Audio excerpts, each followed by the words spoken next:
ఉపవాస ప్రార్థన చాలా బలమైంది. ఇప్పటి వరకు ఇక్కడ జరిగిన ఉపవాస ప్రార్థనలో చాలా కార్యాలు పొందుకున్నాం. మరి దేవుడు ఈరోజు కూడా మన ఉపవాసాన్ని అంగీకరించి మన యొక్క హృదయ వాంఛల్ని తీర్చును గాక. ఆమెన్. ఆయన చూసే దేవుడై ఉన్నాడు. ఈరోజు ఖచ్చితంగా ఆయన మనల్ని చూస్తున్నాడు. ఈరోజు ఖచ్చితంగా ఆయన మన యొక్క ఆశని మరి ఆయన నెరవేరుస్తాడని మనం నమ్ముదాం. ఆమెన్. కాబట్టి మనము మరి లేచి నిలబడి మరి ఉండగా దేవుని వాక్యాన్ని చదువుకుందాం. మొదటి దినవృత్తాంతములు గ్రంథము 17వ అధ్యాయం మొదటి నుండి చదువుతున్నాను. దావీదు తన ఇంట నుండి ప్రవక్త అయిన నాతానును పిలిపించి, నేను దేవద్రారు మానులతో కట్టబడిన నగరులో నివాసము చేయుచున్నాను. యెహోవా నిబంధన మందసము తెరల చాటుననున్నదని చెప్పగా, నాతాను, దేవుడు నీకు తోడై ఉన్నాడు, నీ హృదయమందున్నదంతయు చేయమని దావీదుతో అనెను.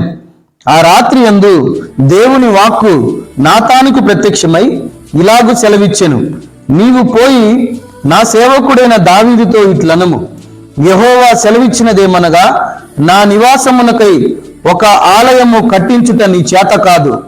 ఇజ్రాయేలీయులను రప్పించిన నాటి నుండి నేటి వరకు నేను ఒక ఇంటిలో నివాసము చేయక ఒకానొక గుడారములోను ఒకానొక డేరాలోను నివాసము చేసి తిని, నేను ఇజ్రాయేలీయులందరి మధ్యను సంచరించిన కాలమంతయు మీరు నా కొరకు దేవద్రారు మానులతో ఆలయము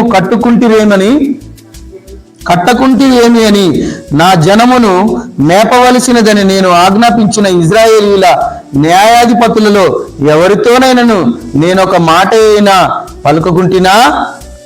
కావున నీవు నా సేవకుడైన దావీదుతో చెప్పవలసినదేమనగా, సైన్యములకు అధిపతియగు యెహోవా ఈ ప్రకారము సెలవిచ్చుచున్నాడు, నీవు నా జనులైన ఇజ్రాయేలీల మీద అధిపతివై ఉండునట్లు గొర్రెల వెంబడి తిరుగుచున్న నిన్ను గొర్రెల దొడ్డి నుండి తీసుకొని నీవు వెళ్ళిన చోటనెల్లా నీకు తోడుగా ఉండి నిన్ను ద్వేషించిన వారిని నీ ముందర నిలవనీయక నిర్మూలము చేసి తిని, లోకములోని గనులకు కలిగి ఉన్న పేరు వంటి పేరు నీకు కలగజేయుదును. మరియు నేను నా జనులైన ఇజ్రాయేలీల కొరకు ఒక స్థలము ఏర్పరిచి వారిని నాటుదును. వారు మరి తిరుగులాడక తమ స్థానమందు కాపురముందురు. పూర్వమందు జరిగినట్లును నా జనులైన ఇజ్రాయేలీల మీద నేను న్యాయాధిపతులను నిర్ణయించిన కాలము మొదలుకొని జరుగుచూ వచ్చినట్లును దుష్టులు వారిని ఇక శ్రమ పెట్టకుందురు. నీ పగవారినందరినీ నేను అణిచివేసేదను. అదియుగాక యెహోవా నీ సంతతి కలగజేయునని నేను నీకు తెలియజేసి తిని. హల్లెలూయా. దేవుడి వాక్యాన్ని దీవించును గాక. అలాగే ప్రకటన గ్రంథము 21వ అధ్యాయం మొదటి నుండి చదువుతున్నాను. అంతటా నేను కొత్త ఆకాశమును కొత్త భూమిని చూచి తిని, మొదటి ఆకాశమును మొదటి భూమియు గతించిపోయెను, సముద్రమును ఇక లేదు. మరియు నేను నూతనమైన యెరూషలేము అను ఆ పరిశుద్ధ పట్టణము తన భర్త కొరకు అలంకరింపబడిన పెళ్లి కుమార్తె వలె సిద్ధపడి పరలోకమందున్న దేవుని యొద్ద నుండి దిగి వచ్చుట చూచి తిని, అప్పుడు ఇదిగో దేవుని నివాసము మనుషులతో కూడా ఉన్నది. ఆయన వారితో కాపురముండును, వారు ఆయన ప్రజలయ్యుందురు. దేవుడు తానే వారి దేవుడై ఉండి వారికి తోడయుండును. ఆయన వారి కన్నుల ప్రతి బాష్ప బిందువును తుడిచివేయును. మరణము ఇక ఉండదు, దుఃఖమైనను ఏడ్పైనను వేదనైనను ఇక ఉండదు. మొదటి సంగతులు గతించిపోయినని సింహాసనములో నుండి వచ్చిన గొప్ప స్వరము చెప్పుట వింటిని. దేవుడి వాక్యాన్ని దీవించును గాక. ప్రార్థన చేసుకుందాం. పరిశుద్ధుడా, ప్రేమ కలిగిన తండ్రి, అయ్యా నీకు వందనాలు, స్తుతులు, స్తోత్రాలు చెల్లిస్తూ ఉన్నాను ప్రభా. అయ్యా ఈ ఉదయకాల సమయంలో ఉపవాస కోడికలో తండ్రి నీ బిడ్డలు వచ్చి ఉన్నారు నాయన. నీ ఎదుట ప్రభువా వాళ్ళు నాయన కనబడుతున్నారు నాయన. వారిని మీరు చూచి ప్రభువా ఈరోజు నీ స్వరముతో వారి ఎదుట మీరు మాట్లాడవాలని కోరుచున్నాను. నిశ్చయముగా నీవు మాట్లాడే దేవుడు అయి ఉన్నావు నాయన. నీవు నాయన ఇది పరిశుద్ధ గ్రంథాన్ని రాయించిన దేవుడు నీవే గనుక వీటిలోని ప్రతి వివరణ అంతా కూడా నీ యొద్దనున్నదని మేము ఎరుగుదుము నాయన. నిశ్చయముగా పరిశుద్ధాత్మ సహాయముతో నాయన నన్ను మరుగు చేసి నాలో ఆత్మ నుంచి నీ బిడ్డలకు సమస్తమును నీవు తెలియపరచుదువు గాక. మా ప్రభువును ప్రియరక్షకుడైన యేసుక్రీస్తు నామమును అడిగి పొందుకొనుచున్నాము తండ్రి, ఆమేన్. అందరం కూర్చుందాం. మరి మొదటి దినవృత్తాంతముల గ్రంథం 17వ అధ్యాయాన్ని మనం గమనిస్తే ఇక్కడ ఏ సన్నివేశాన్ని చూస్తా ఉన్నాం మనం? దావీదు, ఎవరెవరు కనపడతా ఉన్నారు ఇక్కడ? దావీదు కనపడతా ఉన్నాడు, ఇంకా నాతాను ప్రవక్త కనపడతా ఉన్నాడు, ఇంకా దేవుడు కనపడతా ఉన్నాడు. హల్లెలూయా, నిజమేనా? చూడండి, దావీదు బాధ ఏంటంటే, దావీదు ఆలోచన ఏంటంటే, దావీదు దేవుణ్ణి ప్రేమిస్తున్నాడు. హల్లెలూయా, దావీదు దేవుణ్ణి ప్రేమిస్తున్నాడు కాబట్టి దావీదు ఏం ఆలోచిస్తున్నాడంటే, ఒక మందిరాన్ని నేను ఏర్పాటు చేయాలి నా దేవుడి కోసం, ఒక మందిరాన్ని ఏర్పాటు చేయాలి నా దేవుడి కోసం. నేనైతే నా కోసమైతే ఇక్కడ జనులందరూ కలిసి దేవదారు ఆ మ్రాణులతోటి మరి ఒక గొప్ప ఇంటిని నా కోసం కడతా ఉన్నారు. మరి దానివల్ల నాకు సంతోషం లేదు, కానీ నేనైతే గొప్ప ఇంట్లో ఉంటూ ఆ యొక్క దేవదారు వృక్షాలలో ఉంటూ మరి ఇంత మంచి ఇంట్లో ఉంటూ మరి దేవుడేమో ఆ జంతువుల చర్మములతోటి, ఆ గొర్రెల చర్మములతోటి కప్పబడినటువంటి ఆ గృహములలో ఉండుట సరికాదు అని దావీదుకు అనిపిస్తా ఉంది. దావీదు కంటికి కునుకులేదంట, ఆహారం తినబుద్ధి అవ్వట్లేదు, నిద్ర పట్టట్లేదు. దావీదుకి ఒకటే ఆలోచన. ఏం ఆలోచన అంటే, నేనేమో దేవదారు మ్రాణులతో కట్టబడినటువంటి గృహములో నివాసం ఉండడం ఏంటి? ఈ ప్రజలు నాకు రాజుగా గొప్ప మరి ఆ యొక్క విలువైనటువంటి ఆ చెక్కలను తీసుకొచ్చి నాకు నివాసాన్ని ఏర్పాటు చేయడం ఏంటి? మరి నాకు ఈ అధికారాన్ని ఇచ్చినటువంటి దేవుడికేమో కనీస నివాసం లేకపోవడం ఏంటి? హల్లెలూయా. ఈరోజు మనం చూస్తున్న మందిరాన్ని లాంటిది కట్టాలనుకున్నాడు దావీదు. ఇప్పుడు మనం ఏదైతే చూస్తున్నామో ఈ భౌతికపరమైనటువంటి మందిరం లాంటిది దేవుడికి ఏర్పాటు చేయాలనుకున్నాడు. అయితే ప్రియమైన దేవుని సంగమా, దేవుని కదలికలు ఆయనే చెప్తున్నాడు. ఎవరు చెప్తున్నారు? దేవుడే చెప్తున్నాడు. ఏమని? ఒకప్పుడు నేను నీ పూర్వీకుల మధ్యలో గుడారములో నివసించాను. ఎక్కడ? మోషే ఆ పరలోకపు ఆ యొక్క దర్శనాన్ని చూసినప్పుడు ఆ పరలోకపు దర్శనంలో నుండి ఆయన ఏదైతే ఆ పరలోకంలో ఏ వస్తువు ఎక్కడ ఎలాగైతే ఉందో ఆ ఆవరణము, ఆ పరిశుద్ధ స్థలము, ఆ అతి పరిశుద్ధ స్థలము, అక్కడ ఉన్నటువంటి ప్రతి వస్తువు కూడా ఏ విధంగానైతే ఉందో ఆ విధంగానే తీసుకొని వచ్చి వాళ్ళు ఎక్కడ ఈ ఇజ్రాయేల్ ప్రజలను తీసుకొని పోతా ఉన్నప్పుడు ఇజ్రాయేల్ ప్రజలు ఆ వెళ్ళిన చోట ఆగిన చోటల్లా ఒక గుడారాన్ని వేసి, ఒక గుడారాన్ని కట్టి ఆ గుడారము లోపల దేవుణ్ణి ఉంచేవాళ్ళు, ఆ మందసమును ఉంచేవాళ్ళు. హల్లెలూయా. అయితే దేవుడు అంటూ ఉన్నాడు, ఒకప్పుడు దేవుడు ఆదాము అవ్వల మధ్యలో నివాసం చేశాడు. అవునా? ఒకప్పుడు దేవుడు ఆదాము అవ్వల మధ్యలో నివాసం చేశాడు. తర్వాతకి దేవుడు మోషేతో పాటుగా ఆ గుడారముల మధ్యలో నివాసం చేశాడు. ఎక్కడ గుడారం వేస్తే అక్కడ నివాసం చేశాడు. అవునా? తర్వాతకి మనం చూసినట్టుగా సొలొమోను ఒక మందిరాన్ని కట్టాడు. సొలొమోను మందిరంలో నివాసం చేశాడు. మరి ఇప్పుడు మన హృదయాలలో ఆయన నివాసం చేస్తున్నాడు. హల్లెలూయా. అయితే ప్రియమైన దేవుని సంగమా, ఇక్కడ మోషే యొక్క జ్ఞాపకాలను జ్ఞాపకం చేసుకుంటున్న దేవుని చూస్తున్నాం మనం. నేను ఒకప్పుడు మరి మోషేవును ఆ ఇజ్రాయేల్ ప్రజలు ఆ ఐగుప్తు నుండి బయలుదేరినప్పుడు, ఆ ఐగుప్తు చెర నుంచి వాళ్ళని విడిపించినప్పుడు వాళ్ళు ఆ గొర్రె యొక్క ఆ జంతువుల యొక్క చర్మంతో కట్టినటువంటి గుడారములో వాళ్ళు ఎక్కడ పడితే అక్కడ గుడారాన్ని వేశారు, ఎక్కడ ఆగితే అక్కడ గుడారాన్ని వేశారు. నేనేం చేసేవాడిని? అప్పుడు ఆ గుడారంలో నివసించేవాడిని. ఈరోజు మరి దావీదు మహారాజు ఏమనుకుంటున్నాడు? లేదు, అలాగ గొర్రెల చర్మముల మధ్యలో, అలాగా ఆ యొక్క జంతు చర్మముల మధ్యలో, ఆ యొక్క ఆ వస్త్రముల మధ్యలో మరి ఆయన నివసించుట కరెక్ట్ కాదు. నేనేమో దేవదారు వృక్షాలలో నివసిస్తున్నాను, ఆ మ్రాణులతో కట్టబడినటువంటి గృహములలో నివసిస్తున్నాను, ఒక అందమైనటువంటి గృహంలో నివసిస్తున్నాను. మరి ఈ అధికారాన్ని నాకు ఇచ్చిన దేవుడు అలాగే గొర్రె చర్మముల మధ్యలో నివసించుట కరెక్ట్ కాదనుకుంటున్నాడు దావీదు.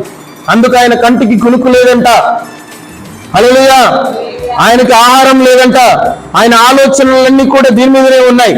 ఇక ఇందు నిమిత్తం ఏం చేయాలా అని అనుకుంటూ 17వ అధ్యాయంలో నాతాను ప్రవక్తని ఇంటికి పిలుస్తూ ఉన్నాడు. హల్లెలూయా.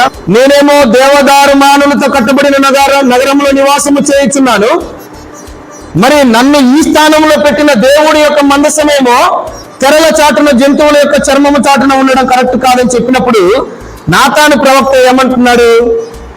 ఓహో, ఇతను పక్షాన దేవుడున్నాడు, ఇతను దేవుడి గురించి ఆలోచిస్తున్నాడు అని చెప్పి దేవుడు నీకు తోడై ఉన్నాడు, నీ హృదయం అందున్నదంతయు చేయమని దావీదుతో చెప్పాను. హల్లెలూయా. దావీదేమో మనలాగా లేడు ఎందుకో మరి. అందుకనే మరి నా హృదయానుసారుడు, నా ఇష్టానుసారుడని దేవుని చేత పిలువబడ్డాడేమో అనిపించింది నాకు. హల్లెలూయా. ఎంత దగ్గరగా దేవుణ్ణి ప్రేమించుంటే, హృదయంలో దేవుణ్ణి ఎంత దాచిపెట్టుకుని ఉంటే దావీదు అలా ఆలోచించుంటాడు. వాస్తవంగా సుఖంగా బ్రతుకుతున్న దావీదుకి దేవుడు గుర్తు రావడం గొప్ప విషయం. దావీదు ఏం గుర్తు చేసుకుంటున్నాడో తెలుసా? అయ్యా, నాకేమీ లేదు, నా పరిస్థితి బాగలేదు, నన్ను ఆశీర్వదించు అని అనట్లే. సుఖంగా తినుచు తాగుచు రాజుగా అనేక పనికత్తెల మధ్యలో నివసిస్తున్న దావీదు, అరే నేనేమో ఇంత గొప్ప జీవితాన్ని గడుపుతున్నాను, ఇంత గొప్ప నగరంలో నివాసం చేస్తున్నాను, నా దేవుడేంటి ఆ జంతు చర్మాల మధ్యలో, ఆ గొర్రెపు చర్మాల మధ్యలో, ఆ డేరాల మధ్యలో ఆ మందసాన్ని తీసుకొచ్చి అట్లా ఉండడం నాకు నచ్చలేదని నాతాన్ని పిలిపించి చెప్పినప్పుడు నాతాన్ అనుకున్నాడు. ఏమనుకున్నాడంటే, దేవుడు నీకు తోడై ఉన్నాడు, నీ హృదయమునకు ఏమంటున్నాడు? నీ హృదయం అందున్నదంతయు, నీ హృదయంలో దావీదు ఏముందో అదంతయు చేయమని చెప్పాడు. హల్లెలూయా. ఇప్పుడు దావీదు సమర్పణ కలిగిన వాడు, అవునా? దావీదు భక్తిపరుడు, దావీదు దేవుని చేత ఇష్టానుసారుడని పిలువబడిన వాడు, అవునా? కానీ దేవుడు ఇంకొక విషయాన్ని మాట్లాడుతున్నాడు. ఏమంటున్నాడంటే, దావీదుని, నాతాను నువ్వు వెళ్ళి ఏమని చెప్తావంటే, ఆనాడు ఆ మోషేతో ఆ ఇశ్రాయేలు ప్రయాణమైపోతున్నప్పుడు మరి నేను వాళ్ళ మధ్యలోకి వెళ్ళి వాళ్ళు ఎక్కడ పడితే అక్కడ డేరాలు వేస్తున్నప్పుడు, ఎక్కడ పడితే అక్కడ గుడారాలు కట్టి ఆ జంతు చర్మముల యొక్కయో ఆ గొర్రెల యొక్కయో చర్మముల యొక్క మధ్యలో నన్ను నివాసంలో ఉంచినప్పుడు నేను వాళ్ళతో చెప్పానా? వాళ్ళతో నాకు ఒక నివాసాన్ని ఏర్పరచమని నేను అన్నానా? నేను అనలేదే. దేవదారు మ్రాణును తీసుకొని వచ్చి నాకు ఒక నివాసాన్ని ఏర్పాటు చేయమని చెప్పానా? చెప్పలేదు. సరే, ఏది ఏమైనా కానీ దావీదుని గొర్రెలు కాసుకునే వాడిని నేనేం చేశాను? గొర్రెల దొడ్డులో ఉన్నవాడిని నేనేం చేశాను? అసలు పనికిరాని వాడిని నేనేం చేశాను? అన్నల చేత తృణీకరించబడిన వాడిని నేనేం చేశాను? ఆ ఊర్లో ఎవరికి కూడా ఒక విలువ లేని వాడిగా ఉన్నటువంటి దావీదుని నేనేం చేశానో జ్ఞాపకం చేసుకోమని చెప్పు. హల్లెలూయా. ఏంటి మర్మముగా మాట్లాడుతున్నాడు? ఎందుకో తెలుసా? దావీదు చేతులు రక్తముతో తడిసాయి. దావీదు నీ చేత కాదు. దేవుడు గొప్ప మాట మాట్లాడుతున్నాడు. నీ చేత కాదు అంటున్నాడు. ఆ మాటని మన వాక్యాన్ని మనం చదవచ్చు. నీవు వెళ్ళిన చోటల్లా అయినా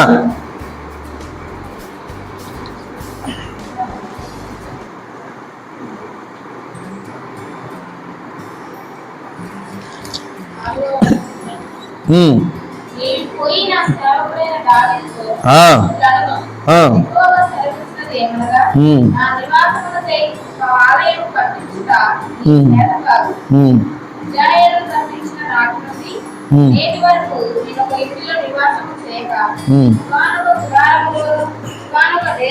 నివాసం చేసింది. నేను ఇశ్రాయేలీయులందరి మధ్యలో సంచరించిన కాలమంతయు నా కొరకు దేవదారు ప్రాణులతో ఆలయమును కట్టకూడదని నా జనమును మేపవలసిందని నేను ఆజ్ఞాపించిన ఇశ్రాయేలీయుల న్యాయాధిపతులలో ఎవరితోనైనా నేను ఒక మాట అయినా కల్పించిన హల్లెలూయా. దావీదు జీవితాన్ని మనం చెప్పుకోవడం కాదు, కానీ దేవుడు నువ్వు పాపంలో ఉన్నప్పుడు, నీ స్థితి అసలు బాగోలేనప్పుడు, అసలు దేవుడు ఎవరో నీకు తెలియనప్పుడు, నువ్వు చాలా తక్కువ స్థితిలో ఉన్నప్పుడు దావీదు వలె నాతాను అనుకున్నాడు, దావీదు దేవుడికి ఒక మందిరాన్ని కట్టాలి అని ఆశపడుతున్నాడు. ఆహా, దావీదు సమర్పణ ఎంత గొప్పది, దావీదు హృదయంలో దేవుణ్ణి ఎంత ఆరాధిస్తున్నాడు, ఎంత ప్రేమిస్తున్నాడు, ఈయన భక్తి చాలా గొప్పగా ఉంది అని నాతాను ప్రవక్త అనుకున్నాడు.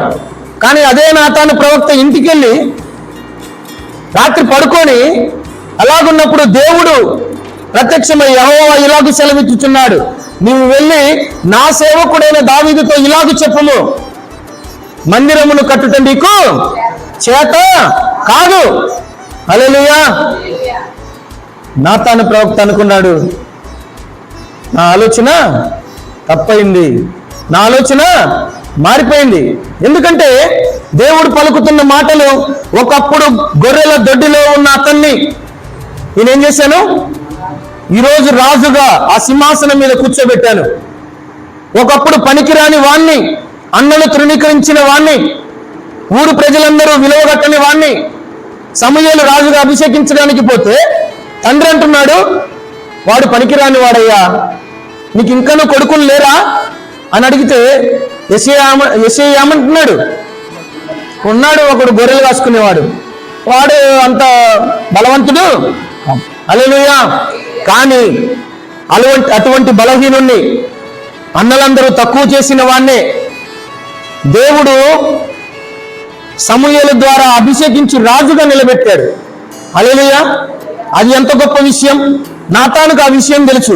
సమూయేలు మరణించాడు, అయినా దావీదు బ్రతికే ఉన్నాడు. దావీదు కాలంలో ఇంకొక ప్రవక్త వచ్చాడు, నాతాను. సొలొమోను కాలంలో కూడా ఈయనే ఉన్నాడు. హల్లెలూయా. దావీదు అయితే ఇక్కడ ఏం చెప్తున్నాడంటే, ఎప్పుడైతే ఈయన ఆలోచన మంచిదే, ఈయన సమర్పణ గొప్పదే, ఈయన భక్తిపరుడే. ఈరోజు చాలా మంది బయట దేవుని చిత్తము లేకుండా ఆయన సేవ చేయుటకు ప్రయత్నిస్తూ ఉన్నారు. దేవుని చిత్తము లేకుండా ఆయన సేవ చేయుటకు ప్రయత్నం చేస్తూ ఉన్నారు, వాళ్ళు పడిపోతా ఉన్నారు. దేవుడు గనక నిన్ను పిలిస్తే నీ స్వరమును వినడానికి కొంతమంది విశ్వాసులను ఆయనే సిద్ధపరుస్తాడు. దేవుడు గనక నిన్ను పిలిస్తే సేవకి నీకు ఒక మందిరాన్ని ఆయన ఏర్పాటు చేస్తాడు. దేవుడు గనక నిన్ను సేవకు పిలిస్తే ఖచ్చితంగా నిన్ను ఆయనే పోషిస్తాడు. హల్లెలూయా. అబ్రహామును దేవుడు పిలిచాడు, ఐగుప్తులో కరువు వచ్చింది. మరలా దేవుడు అబ్రహాం ఐగుప్తు నుంచి వెనక్కి తిరిగిపోయినప్పుడు మరలా దేవుడు ఐగుప్తుకి వెళ్ళమన్నాడా లేదా? అక్కడ సమృద్ధితో నింపాడు. హల్లెలూయా. కాబట్టి దేవుడు ఆయన పనివాడుగా నిన్ను పిలిచాడు. కాబట్టి నువ్వేం చేస్తావంటే ఆ మనుషుల వైపు, ఇదిగో వీళ్ళు గొప్పవాళ్ళు కదా, వామ్మో వీళ్ళ కింద నేను ఉండకపోతే నేను ఏమైపోతానో, నా సేవ ఏమైపోద్దో అని అనుకుంటాం. కానీ పిలిచిన వాడు నమ్మదగిన వాడు. హల్లెలూయా. సేవని నీవు దేవుని చిత్తముగా చేయాలి, దేవుని పిలుపుకు నువ్వు లోబడాలి. ప్రియమైన దేవుని సంగమా, దావీదు వలె మనల్ని దేవుడు పిలిచాడు. మనం తక్కువ స్థాయిలో ఉన్నప్పుడు మనం జ్ఞాపకం చేసుకున్నాం, మన బ్రతుకేంటో జ్ఞాపకం చేసుకున్నాం. దేవుడు అప్పుడు మనల్ని పిలిచాడు. అవునా? నిజమేనా? నువ్వు పాపమేనా? నువ్వు రక్షించబడ్డావా? ఈరోజు నువ్వు దేవుని రక్షణలో కొనసాగలుగుతున్నావా? హల్లెలూయా. ఒకప్పుడు నీకు ఇది లేదు, రక్షణను గూర్చిన ధైర్యం లేదు నీకు. హల్లెలూయా.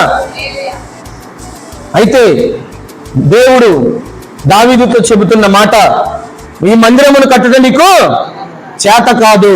మరి ఏం నీ చేతులు రక్తముతో తడిచెను. ఎవరి రక్తం? ఎవరి రక్తం? అనేక యుద్ధములలో రక్తము చిందించబడింది. నీ చేతులు రక్తముతో తడిచాయి. అందుకే దావీదు నువ్వు మందిరాన్ని కట్టడానికి వీల్లేదు, నీ చేత కాదు, నువ్వు కట్టలేవు అని దేవుడు చెప్తున్నాడు. వాస్తవానికి దావీదు యొక్క చేతులు, దావీదుని దేవుడు ఏమని జ్ఞాపకం చేసుకుంటున్నాడంటే, ఇక్కడ ఒక చిన్నవాడినైన నిన్ను, ఒక గొర్రెల దొడ్డిలో గొర్రెల కాపరిగా ఉన్న నిన్ను, ఒక తక్కువ వాడినైన నిన్ను, నీ అన్నదమ్ములు నిన్ను తృణీకరించినప్పటికీ, నీ ఊర్లో నీకు విలువలేనప్పటికీ, దావీదు నిన్ను నేను ఎందుకు ఏర్పరచుకున్నానంటే నీవు ఒక సమాధానకరమైనటువంటి జీవితాన్ని జీవిస్తూ నా ప్రజలను పరిపాలిస్తావని. కానీ నీ చేతులు ఈరోజు రక్తంతో తడిచాయి. నీ ఆలోచన సబబే, నీ ఆలోచన గొప్పదే, నీ సమర్పణ గొప్పదే. కానీ ఈరోజు నీ చేతులు రక్తముతో తడిచాయి. ఏ చేతులు అంటే, నువ్వు ఒక పాపము వలన నీవు ఆ బత్షెబాని నీ యొద్దకు చేర్చుకొనుట కొరకు నీవు ఉరియా యొక్క ప్రాణమును తీసి ఆ రక్తమును నీ చేతులకి అందించుకున్నావు. ఒకరోజు మనం పిలాతు ఏం చేశాడండి, ఒక గిన్నెలో నీళ్లు తీసుకొని వచ్చి అందులో చేతులు కడిగి, ఈ మనుషుల్లో నాకు ఏ పాపము కనబడట్లేదు, అందు నిమిత్తమై మీరే బాధ్యులు అని చెప్పి ఆయన చేతులు కడుక్కున్నారు. హల్లెలూయా. మనం ఏం చేస్తామంటే, దేవుడు కొంత భాగం మట్టుకు మనల్ని హెచ్చించగానే మన బుద్ధి చూపిస్తాం, మనం అక్కడే మన బుద్ధి చూపించేస్తాం. అందుకని కొంచెములో నమ్మకంగా ఉండి గొప్ప ఆశీర్వాదాన్ని పొందుకుంటాం. మనం అక్కడే పోగొట్టుకుంటే, కొంచెంలోనే పోగొట్టుకుంటే పూర్తిగా మనం పోగొట్టుకుంటాం. దేవుడు మనల్ని హెచ్చించడం మొదలుపెట్టినప్పుడు ఖచ్చితంగా మనల్ని పరీక్షిస్తాడని మనం మర్చిపోవద్దు. దేవుడు మనల్ని హెచ్చించాలనుకున్నప్పుడు మనకు వచ్చే పరీక్షను మనం దాటగలగాలి. మనం అక్కడే కనుక పడిపోతే ఖచ్చితంగా దేవుని యొక్క కార్యం అక్కడే ఆగిపోయిందని గుర్తుపెట్టుకో. హల్లెలూయా. దేవుడు దావీదుని హెచ్చించడం మొదలుపెట్టాడు, కానీ అక్కడే పడిపోయాడు. దావీదు, నీవు నా మందిరాన్ని కట్టుట నీకు చేత కాదు. ఎవరు కట్టాలి మరి? నీ కుమారుడైన సొలొమోను నీకు మందిరాన్ని కడతాడని దేవుడు చెప్తాడు. సొలొమోను భౌతికమైన మందిరాన్ని నిర్మించాడు. నిజమేనా? ఒక భౌతికమైన మందిరాన్ని నిర్మించాడు. శారీరకముగా పుట్టినవాడు ఎవరైనా? సొలొమోను. శారీరకముగా బత్షెబాకే పుట్టాడైనా. బత్షెబాకి శారీరకంగా పుట్టినవాడు సొలొమోను. అయితే ఒకరోజు నిజమైన దావీదు కుమారుడు వచ్చాడు. హల్లెలూయా. ఎవరైనా? ఒకరోజు నిజమైన దావీదు కుమారుడు వచ్చాడు. ఆయన ఎవరు? ప్రభు అయిన యేసుక్రీస్తు వారు. శారీరకముగా పుట్టినటువంటి సొలొమోను భౌతికమైన ఆలయాన్ని కడితే, ఆత్మీయంగా పుట్టినటువంటి నిజమైన దావీదు కుమారుడు వచ్చి, హల్లెలూయా, ఈరోజు నీలో శాశ్వతమైన మందిరాన్ని కడతా ఉన్నాడు. హల్లెలూయా. ఆయనేమో భౌతికమైన మందిరాన్ని కట్టాడు, సొలొమోను శారీరకముగా పుట్టినవాడు. కానీ ఈరోజు నిజమైన దావీదు కుమారుడు ఆ ప్రభు అయిన యేసుక్రీస్తు వచ్చి నీలో శాశ్వతమైన మందిరాన్ని కడతా ఉన్నాడు. హల్లెలూయా. మనము దేవునిలో నివాసము, మనం ఇప్పుడు దేవునిలో నివాసం మనతో కూడా ఉన్నది. హల్లెలూయా. అయితే 21వ అధ్యాయం మనం గమనిస్తే మనం అక్కడ చూడవచ్చు, తన భర్త కొరకు అలంకరింపబడిన పెళ్లి కుమార్తె వలె నూతన ఆలయం వచ్చుట, పరలోకము నుండి దిగి వచ్చుటను అతడు చూచెను. ఒక ఆలయం నుండి ఒక స్వరము చెప్పెను, ఇదిగో దేవుని నివాసము మనుష్యులతో కూడా ఉన్నది, ఆయన వారితో కాపురముండును, వారి కన్నుల ప్రతి బాష్ప బిందువును మరి వారు తుడిచివేయుదురు. మరియు అక్కడ ఆకలి ఉండదు, కన్నీరు ఉండదు, దుఃఖం ఉండదు, లేదా మరణం ఉండదు. ఏలయనగా ముందన్నయు గతించిపోవును. హల్లెలూయా. మరి యోహాను సువార్త 14వ అధ్యాయం మనం గమనిస్తే, నా తండ్రి ఇంట అనేక నివాసములు కలవు, మరి నేను వెళ్ళి మీ కొరకు నేను వాటిని సిద్ధపరిచేదనని యేసుక్రీస్తు వారు అన్నాడు. హల్లెలూయా.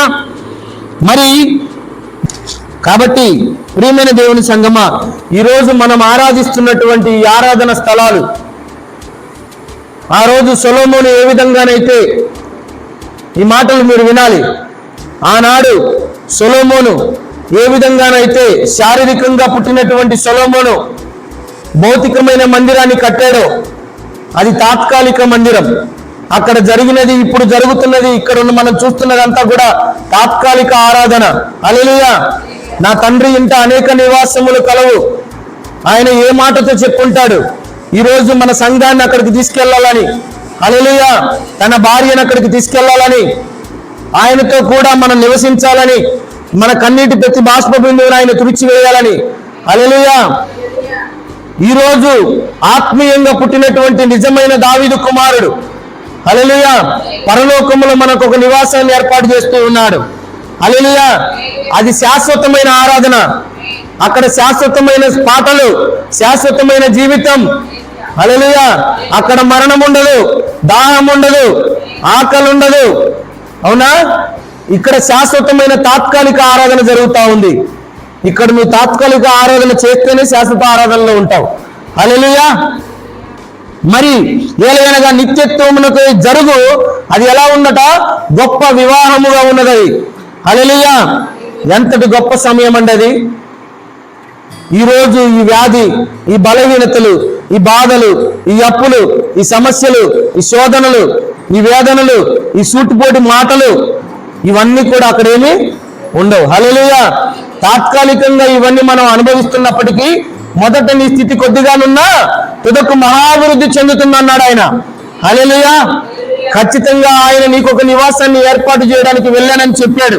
ప్రియమైన దేవుని సంగమా, ఆ యొక్క నివాసములో నీతో కూడా ఆయన ఉండబోతా ఉన్నాడు. హల్లెలూయా. ఈరోజు ఆనాడు ఆదాముతో ఉన్న దేవుడు, ఆనాడు మోషేతో గుడారముల డేరాల మధ్యలో నివసించిన దేవుడు, మరి ఆనాడు సొలొమోను కట్టినటువంటి భౌతికమైన మందిరంలో నివసించిన దేవుడు. హల్లెలూయా. మరి రేపటి దినమున నీతో కలిసి శాశ్వతంగా నివాసం చేయగోరుచున్నాడు. హల్లెలూయా. అప్పుడు దేవుని నివాసం అప్పుడు మనతో కూడా ఉందంట. హల్లెలూయా. ఈరోజు దేవుని అతి పరిశుద్ధ స్థలంలోకి ఆ రోజు ఎవరు వెళ్ళేవాళ్ళు కాదు, ఒక యాజకుడు తప్ప. అది కూడా సంవత్సరానికి ఒక్కసారి వెళ్ళేవాడు. అవునా? ఆ రోజు ఆ ప్రత్యక్ష గుడారంలో అతి పరిశుద్ధ స్థలంలో యాజకుడు తప్ప, ప్రధాన యాజకుడు తప్ప ఎవరు కూడా వెళ్ళడానికి వీల్లేదు. ప్రధాన యాజకుడు వెళ్ళినా కూడా అతను ఏదైనా క్రియల్లో గనక తప్పుంటే రక్తం కట్టుకొని అక్కడే చచ్చిపోయేవాడు. అందుకే ఆయనకు ఒక తాడు కట్టి ఆయన లాగుతూ ఉండేవాళ్ళు. అవునా? ఒక రోజు రానయ్యున్నది.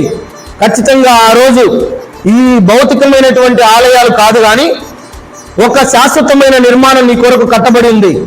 ఆ శాశ్వతమైన నిర్మాణంలో మరి ఆయన భార్యగా నువ్వు ఒక గొర్రెపిల్ల వివాహ మహోత్సవంలో పాల్గొని, ఆ విందులో పాల్గొని, ఈరోజు నువ్వు ఏదైతే నీకు ఆయన కోసం వదిలేసావో, ఏ దుఃఖాన్నైతే నువ్వు ఈరోజు అనుభవిస్తున్నావో, నీ బంధువుల మధ్యలో ఏ మాటలైతే నువ్వు పడుతున్నావో, ఆ రోజు అవేవి ఉండవు. ఖచ్చితంగా నీ దగ్గరకు వస్తాడు ఆయన. వధువా, నా కోసం ఏడ్చావా, నా కోసం వదిలిపెట్టుకున్నావా, అయ్యో అని ఆయన ఒక కచ్చిప్ తీస్తాడు, ఇలాగా ఆయన తుడుస్తాడు. నీకు ఖచ్చితంగా అక్కడ రాసింది, నీ యొక్క కన్నుల యొక్క ప్రతి బాష్ప బిందుని ఆయన తుడిచివేయను. హల్లెలూయా. ఆయన నీ కన్నీళ్లను తుడుస్తాడు, నిన్ను దగ్గరకు తీసుకుంటాడు, నిన్ను హత్తుకుంటాడు. హల్లెలూయా. ఈ రోజు నువ్వు వీడియోలలో చూస్తున్నావు చూసావా, ఆ రోజు నిజంగా నువ్వు చూస్తావు. హల్లెలూయా. ఆయన చేతి గాయాలను నువ్వు ముద్దాడుతావు ఆ రోజు. హల్లెలూయా. నిన్ను హత్తుకుంటాడు ఆయన. ఆ రోజు నీ ఆనందానికి అవధులు ఉండవు. ఇక దేవుడు ఇప్పటి వరకు ఆయన చెప్పిన మాట ప్రతిదీ చేశాడు. అవునా? పరిశుద్ధ గ్రంథంలో రాయబడిన ప్రతి ఒక్క మాట నెరవేరింది. అందుకనే ఇంకా సంఘాలు నిలబడున్నాయి, సేవకులు వాక్యం చెప్పగలుగుతున్నారు, ఇంకా స్వస్థతలు జరుగుతున్నాయి. హల్లెలూయా. ఖచ్చితంగా ఈ రోజు ఏ విధంగానైతే భౌతిక ఆలయంలో తాత్కాలిక ఆరాధన నువ్వు చేస్తున్నావో, ఒకరోజు నిత్య నివాస ఆరాధన నువ్వు చేయబోతూ ఉన్నావు. హల్లెలూయా. నీ నివాసం ఒకరోజు దేవునితో కూడా ఉండబోతా ఉన్నది. ఎంతమంది ఆనందిస్తున్నారు? హల్లెలూయా. హల్లెలూయా. పరలోక రాజ్యము మరి దూతల చేత, పెద్దల చేత, మరి ఇజ్రాయేలు గోత్రకర్తల చేత, దేవుని చేత నివాసముగా ఉంది కదా. ఒకరోజు నువ్వెవరో తెలుసుకుంటారు వాళ్ళు. హల్లెలూయా. వాళ్ళందరూ నిన్ను గురించి మాట్లాడుకునే రోజు ఉంది. హల్లెలూయా. అరే, ఈమె నేను ఎప్పుడు చూడలేదే, ఈమె నా గోత్రం కాదే. ఆ రోజు 12 మంది గోత్రాల ప్రజలు చెప్తారు, ఈమె నా గోత్రం కాదు, ఈయన నా గోత్రం కాదు. హల్లెలూయా. లేచి నిలబడి అడుగుతున్నారు, ఇదిగో నేను ఇంతవరకు చూడలేదు, ఈ గుంపు ఎక్కడి నుండి వచ్చినదని. హల్లెలూయా. అనేక మహాశ్రమంలో నుండి వచ్చిన వధువు అన్నాడు ఆయన. హల్లెలూయా. ఈమె ఆయన యొక్క భార్య అని చెప్పాడు అక్కడ. హల్లెలూయా. 144,000 మంది ఎలాగైతే అక్కడ యూదుల్లో నుండి ఎన్నుకోబడ్డారో ఆయన భార్యగా, అలాగే నువ్వు కూడా ఉన్నావు ప్రియమైన దేవుని సంగమా, ప్రియమైన వధువా. హల్లెలూయా. ఆ రోజు నీ గురించి మాట్లాడుకుంటారు. సాగిలపడ్డ పెద్దలు, సమూయేలు, దావీదు, వీళ్ళందరూ కూడా నీ కోసం చర్చ చేసుకుంటారు. నువ్వు ఎలా భక్తి చేసావని అడుగుతారు. హల్లెలూయా. ఎందుకంటే నీ భక్తి ఆ రోజు వాళ్ళు అక్కడ కనబడుతున్నారంటే వాళ్ళకంటే ఎక్కువ భక్తి నువ్వు చేసి ఉండాలి. గొప్ప స్థానం నీకు ఇచ్చాడు కదా. హల్లెలూయా. ఎంతటి గొప్ప సమయమై ఉన్నది. అవునా అవునా హల్లెలూయా. నీ గురించి మాట్లాడుకుంటుంటే, నువ్వు సాక్ష్యాలు చెప్తుంటే ఎలా ఉంటుంది? నేను చెప్తున్నా, నా వాళ్ళు ఇట్లా అన్నారండి, నాకు ఇట్లా చేశారండి, నన్ను ఇట్లా కొట్టారండి, లేదంటే నన్ను ఇలా అన్నారండి. నేను చెప్పుకుంటున్నప్పుడు నేను ఎందుకంటే ఆ రోజు నేను తెల్లని వస్త్రాలు కట్టుకొని జయించిన స్థానంలో ఉన్నాను నేను. ఇక నా మాటలకు అవధులు ఉండవు, ఇక నా సాక్ష్యాలకు పొద్దుపోవు ఇక. హల్లెలూయా. ప్రియమైన దేవుని సంగమా, ఎలాగైతే దావీదు ఆలోచన ప్రకారంగా ఒక భౌతికమైనటువంటి నిర్మాణాన్ని చేయాలనుకున్నాడో, కానీ దేవుడు మాత్రం తరతరములు ఏలబోవు నిరంతరము శాశ్వతం ఉండే రాజ్యము నీ సంతానములో వస్తుందన్నట్లుగా ప్రభు అయిన యేసుక్రీస్తు వారిలాగా మనం ఒకరోజు శాశ్వతమైన రాజ్యంలో మనం ఉండబోతా ఉన్నాం. ఇక్కడ నేను ముఖ్యంగా చెప్పాలనుకుంటున్న విషయం ఏంటంటే, భౌతికమైన ఆలయాలలో ఒక తాత్కాలికమైన ఆరాధన స్థలములు అనేవి ఉన్నవి, కానీ ఒకరోజు శాశ్వతమైన ఆరాధన మనం చేయబోతా ఉన్నాం. మనకు వేరే పని అప్పుడు ఉండదు. హల్లెలూయా. కాబట్టి మరి ఆ సమయం కోసం, మరి ఆ కొత్త ఆకాశం, ఆ కొత్త భూమి, ఆ కొత్త ఏదైనా వనం, ఆ సమయం కోసం మనందరం కూడా ఎదురు చూద్దాం. అదే భక్తిని, హల్లెలూయా, దేవుడు మెచ్చే భక్తిని మనం చేద్దాం. దేవుడి వాక్యాన్ని దీవించి ఆశీర్వదించును గాక. ఆమేన్.